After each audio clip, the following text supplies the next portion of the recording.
those things. We're going straight to women and making it their problem. Well, it's a man's problem as well, because if a man gets a woman pregnant, that is his child as well. So one of the things that's really important, what abortion does, is it puts all of reproductive rights in the hands of women when it takes both parties. She cannot have a child without a man. Facts. Okay. Big facts.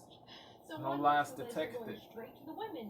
It takes two to create a baby. I'm sorry, but let's talk about the reality of the situation. If you are a woman engaging with a man in sexual activity, you are the last person to make that decision. It is not the man who is the final person to say yes as to whether or not something happens. It's you, the woman.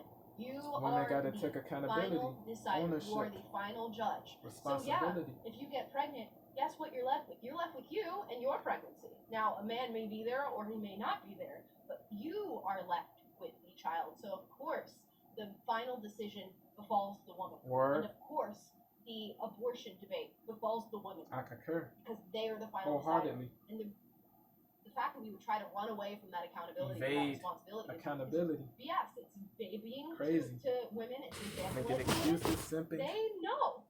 And they should know simping that. Making excuses for these women.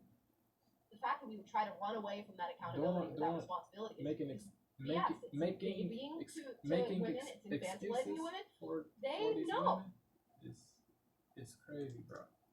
The child. So of course, the final decision befalls the woman, and of course, the abortion debate befalls the women, because they are the final decider. And the fact that we would try to run away from that accountability or that responsibility is BS. It's babying to women. It's infantilizing to women. They know, and you should know that. And if they're not taught that, then that's a failure in teaching, and that's very, very unfortunate. But yeah, lady, it's your decision at the end of the day. And the same thing for men. Like I think it's fair to advocate for a future where maybe a man has a say in whether or not a woman gets an abortion, but guess what? That's not the reality. Right. If you got a woman pregnant, she gets to do whatever she wants. And you entered that situation. You both mutually entered it. And you both mutually made what seems to be a bad decision. So impulsive, here we are. I mean, there's no fighting what is the actual reality. Both sides, like I said multiple times before, man, both sides must take accountability, man. Not just the female side, but the male side. Both sides must take accountability. Both sides must take accountability. Take ownership. Take ownership. Ownership. Responsibility. That's a fact. That's real talk. That's no flaws, bro. That's gotta keep it a buck. Gotta keep it a buck, man. The man has to own up. The woman has to own up. The woman has to own up. The man has to own up. Word. Decision at the end of the day. And the same thing for men. No flaws. I think it's fair to advocate for a future where maybe a man has a say in whether or not a woman gets an abortion, but guess what? That's not the reality. If you got a woman pregnant, she gets to do whatever she wants. And you entered that situation. You both mutually entered it. And you both mutually made what seems to be a bad decision. They so both consented. Here we are. I mean, there's no fighting what is the actual reality. Abortion normalizes women making bad choices. Heedless, thoughtless. Given a free pass. Not thinking about. Not thinking prudently, man. It's sad, man. It's not fair to the seed, man. It's not fair to the seed. Whether or not a woman gets an abortion, to the unborn baby. If you got a woman pregnant, she gets to do whatever she wants. And you entered that situation. You both mutually entered it. And you both mutually made what seems to be a bad decision. So here we are. I mean, there's no fighting what is the actual reality. Abortion normalizes women making bad choices. We've kind of given a free pass for people to be a lot more carefree about who they sleep with and not really think twice about the ramifications that may come of it. But again, we're zooming in on a high level on not thinking about the effects. We're not talking about the systemic issues that cause women to have abortions. Hold on. We're not talking about the lack of resources that make people feel like they cannot sustain a pregnancy or sustain a life. Right. And those are things that are caused by the way men have set up society. So instead, hold on. So instead of talking about the actual issues from the top down and going the whole way, we go to the most oppressed person involved and make it their fault. Oh my gosh, it's not the most oppressed person involved. The person who's responsible for the decision brought about the child. The woman is responsible. Facts. How often do you hear men arguing about whether or not they've given consent. You really don't. Even though that's a discussion that should be had, and hopefully we get into in this video. It is women. Women are the ones who are supposed to say, yes, I want this to happen. Yes, I'm capable of understanding the consequences of this. So they're not the most oppressed. They're actually the most powerful in this situation. They get to call the shots as to what happens to their bodies when they engage in sex.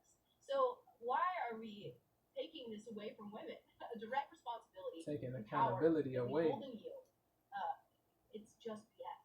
It really, really is. And at what point? Condoning the evasion of self-reflection, self-accountability, man. So why are we? It makes no sense, man. Away from women?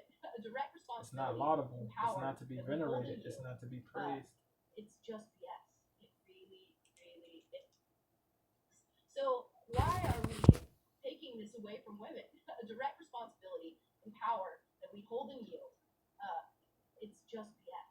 It really, really Straight is. Up and down. And at what point I concur. do we stop blaming men? At what point do we get to say we live in systems that are created and continue to be built by men and women?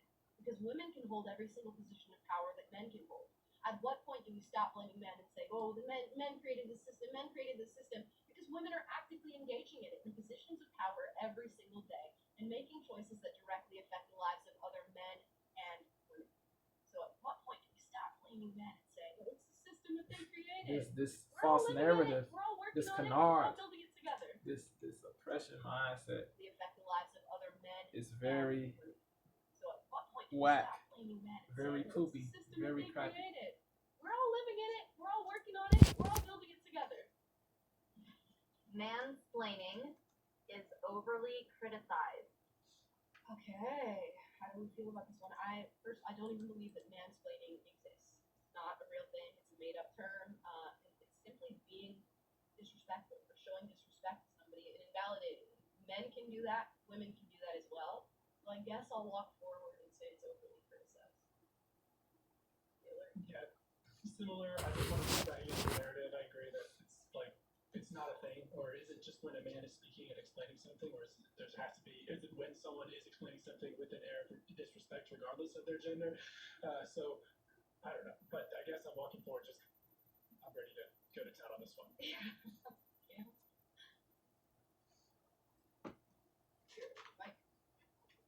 Oh, sorry. I think it kind of boils down to sort of similar to